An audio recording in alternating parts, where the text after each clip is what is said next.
Hello everyone, welcome back to my channel UP blogger Shipa. So friend, कैसे हो आप सब? उम्मीद करते हैं आप सब बहुत अच्छे होंगे, बढ़िया से होंगे, जहाँ भी होंगे खुश और आबाद होंगे।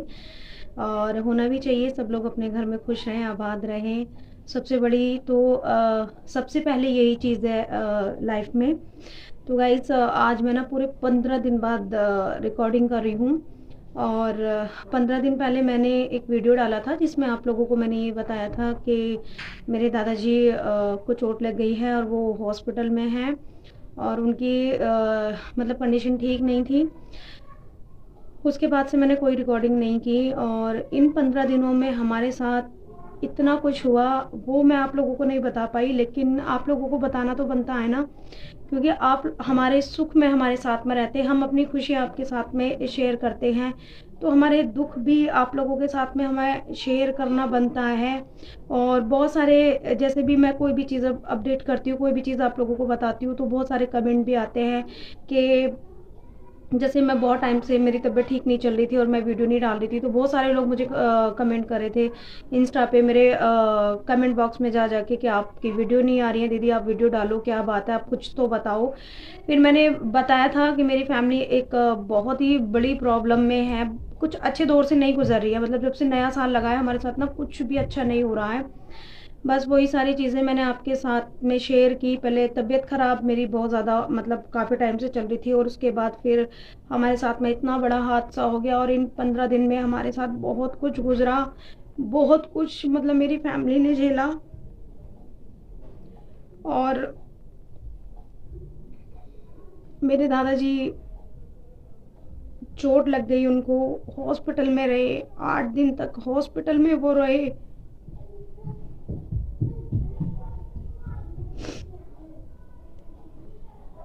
और 8 दिन बाद वो चले गए।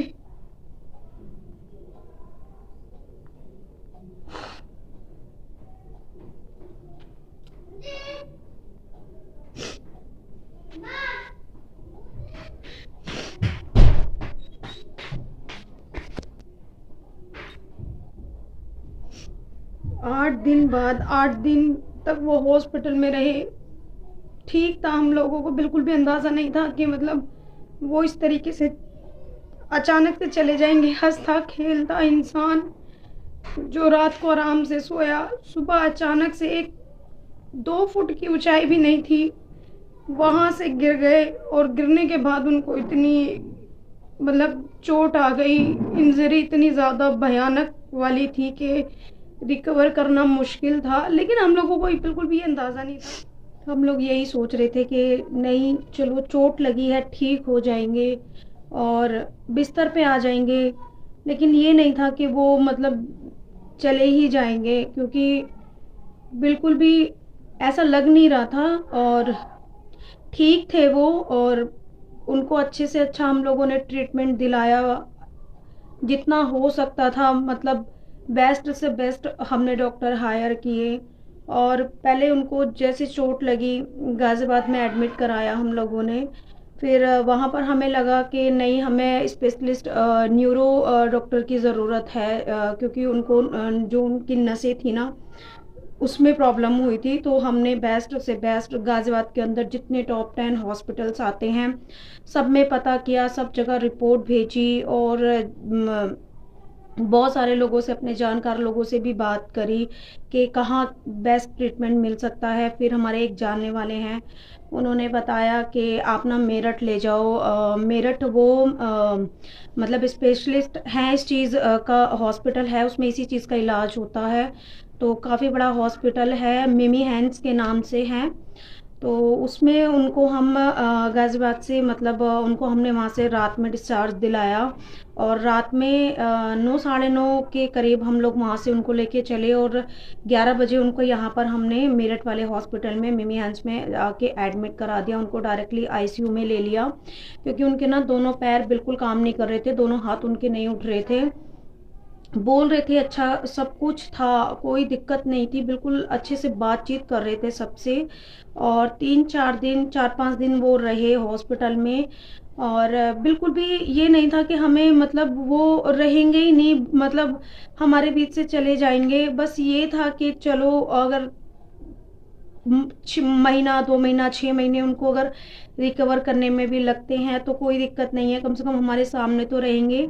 क्योंकि अभी बहुत ज़्यादा आप अगर इस एज में भी जाके उनको कह सकते हैं वो एकदम फिट थे, कोई प्रॉब्लम उनको नहीं थी, कोई शुगर की प्रॉब्लम नहीं, कोई बीपी की प्रॉब्लम नहीं, बहुत ज़्यादा एक्टिव भी थे, बहुत अच्छे से मतलब सारे अपने काम खुद करते थे, भैंसें उन्होंने रखी हुई थी। हम लोग जो जवान जवान लोग होते हैं ना, उनसे कहीं ज़्यादा काम वो करते थे, बहुत अच्छे से फिट थे। लेकिन कहते हैं ना कि वक्त के आगे ना किसी की, ऊपर वाले के आगे किसी की नहीं चलती है।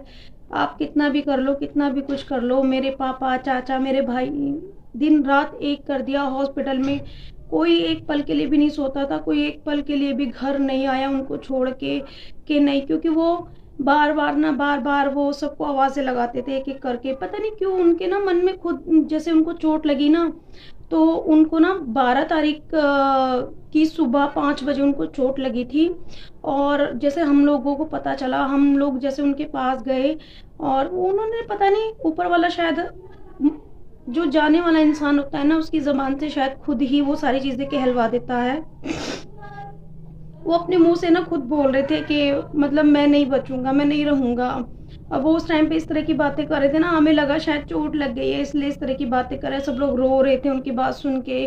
नहीं, लेकिन बहुत हिम्मत वाले थे मेरे दादाजी। परिवार के नाम पे ना, मेरा परिवार, मेरा मायके का परिवार बहुत छोटा सा परिवार है।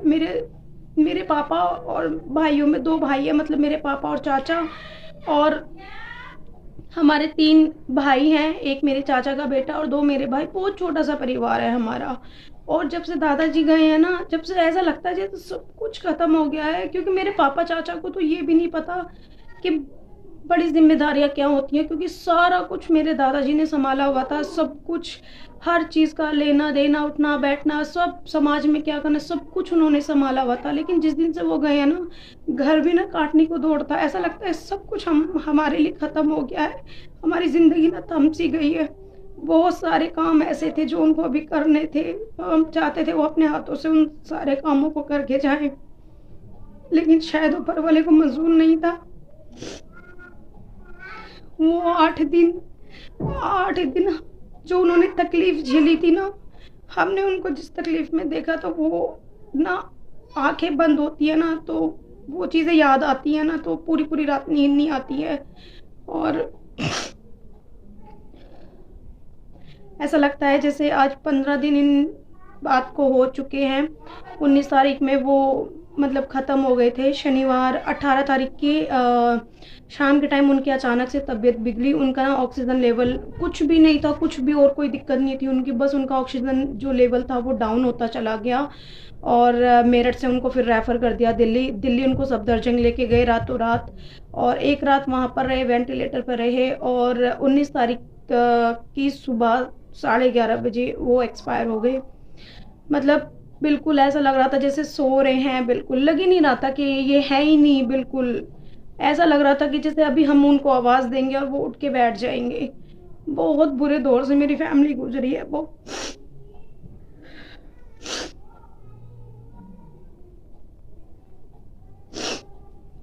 अपनों को खोने का जो दुख होता है ना, घर में लाख चाहे मेंबर हो, लेकिन कोई किसी की कमी पूरी नहीं कर सकता।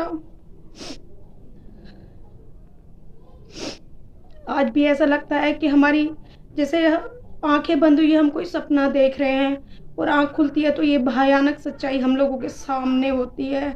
चाह कर भी उनको नहीं भूल पा रहे। आज 15 दिन इन बात को हो गया, लेकिन ऐसा लगता है जैसे कल की बात हो। ये वीडियो ना मैं रिकॉर्ड कर रही हूँ, लेकिन इस वीडियो को ना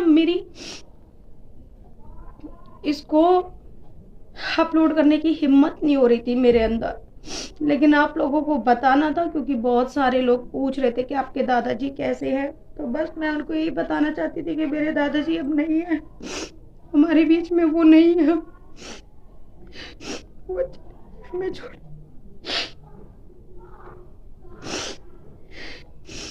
बस मुझे यही आप लोगों के साथ में शेयर करना था, यही मुझे आप लोगों को बताना था। बस आप लोग प्लीज़ मेरी फैमिली के लिए दुआ करें, हमें इस दुख से उभरने के लिए हिम्मत मिले, ऊपर वाला हमें हिम्मत दे, हमें सब्र दे।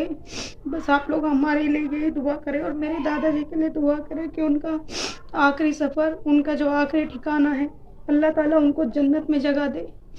बस मेरी आप लोगों से ये रिक्वेस्ट है कि मेरी फैमिली के लिए आप लोग दुआ करें।